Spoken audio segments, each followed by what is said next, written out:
Kasi, wait lang. Kailangan ng software kasi kapag wala kayong software, ay hindi kaya dun sa website na sinabi ko kasi konti lang yung components na magagamit. So first, ito yung mga components na kailangan natin gamitin. So pwedeng i-search nyo na lang. First ay yung ground. Yan. Tapos place nyo lang muna. Next ay ang resistor.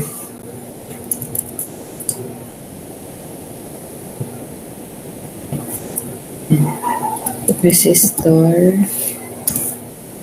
Yan. And then yung ating voltage.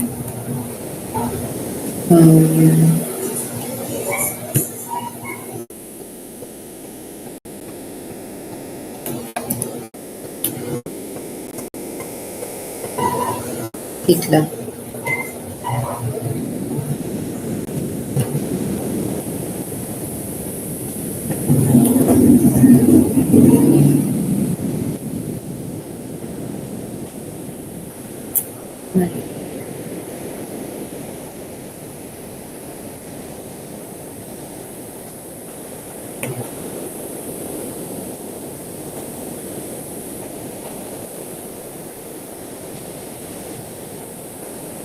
Ayan, ito pala. DC power pala yun. Sorry. So, yan. Kompleto na. So, ito po ang ating ground. Ang resistor. Tapos, ang ating DC power. So, yan. Para ma-move, click nyo lang tapos drag nyo kung saan nyo gusto. Yan na. Tapos,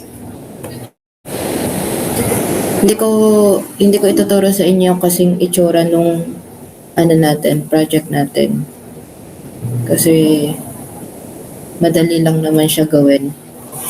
So, halimbawa, nandito sa right side yung DC power natin, and then ito, meron dito sa taas niya.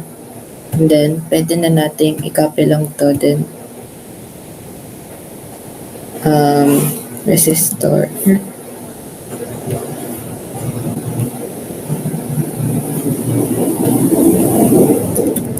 Resistor. Yan. Okay. Yan. Para ito maging vertical. Yan. Flip clockwise lang. Yan. Punta sa right. Yan, may clockwise na part na kayo. Next ay paano magkakaroon ng parang square-square. So yan. Dun lang sa mga pointed. Yan, may lalabas na parang circle chuchu. Then yan. Itatapat nyo lang sa next na part na resistor. And then, i-connect nyo lang ulit siya. Yan. Halimbawa, ganyan ang itsura. Ito, kailangan may ground para ma-simulate natin siya. Yan. Kahit saang part yan malalagay. Tapos, pwede mo siya i-drag pababa. Next ay, bawa, di ba dun sa part ng unang part sa figure 1.1 ay kailangan may color coding. Pwedeng left click and then dito lang sa change color. Halimbawa, ang kulay niya ay yellow. Then, okay. Yan, magiging yellow na siya. Babalik ko lang sa black. And then, yan. So, paano naman natin makukuha yung measured values? So, gagamitin natin to. Itong top part na multimeter. Yan. Ganyan ang itsura niya. So, drag mo siya. And then, so ito yung positive. Ang positive natin ay laging left. No? So, dito siya ipupunta. And then, positive ay dito. Tapos, mag-ano ka ulit ng isa pang resistor. And then,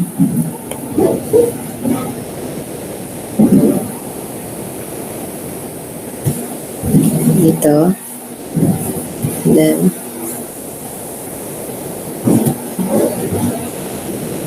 dito.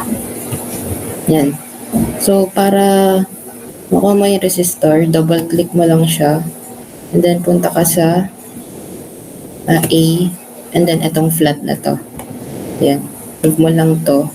And then, double click mo ulit to. And then, gagawin natin A. Tapos, para makuha yung measured value, click lang natin to. I-run natin yung simulation. Sorry, ito pala, ohms. Yan, bawa yan.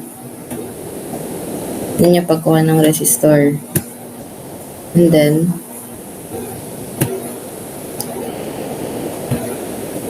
pwedeng dun sa nakuha nyo, copy nyo lang. Control C. Then, Control V nyo lang dito. Ay, pare ba?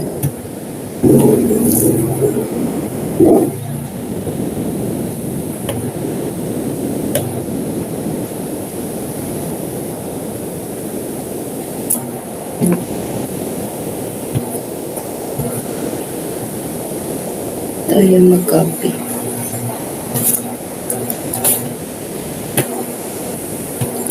Ito na lang.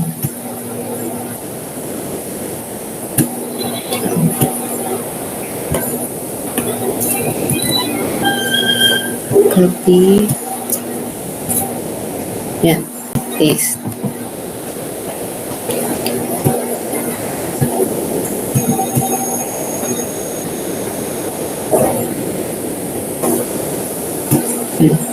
Dito pala, para mapalitan tong value niya, double click mo lang, tapos ito, dito.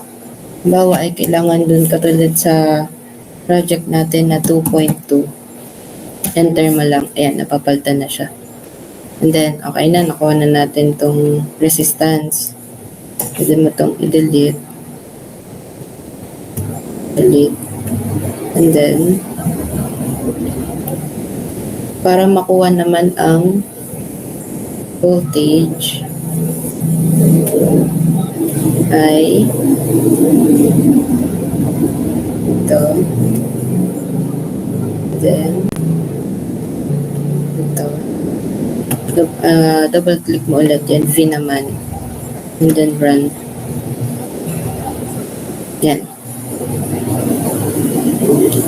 Since wala naman siyang ibang pinapas, ay 12V lang. Yan, makukuha mo na yung voltage. Next ay yung current. Ang pagkuha ng current ay tatanggalin mo itong voltage natin. I-delete natin yan. And then, yan. Ganyan ang magiging itsura na. Then, palitan lang natin sa A.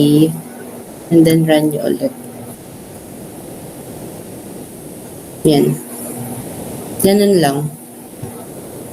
May questions po ba?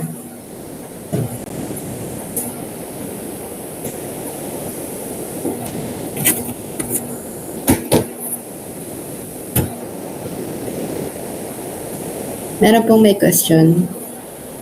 Patanong na po ngayon kasi baka hindi ko na po kayo ma-entertain maya-maya. Kung may gusto kayo ipaulit.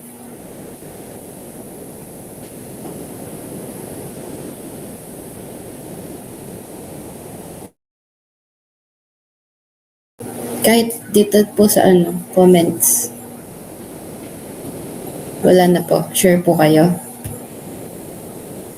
Baka hindi na ako masyado mag-online.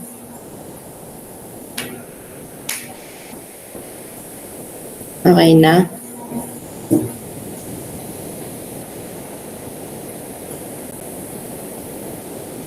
Sige.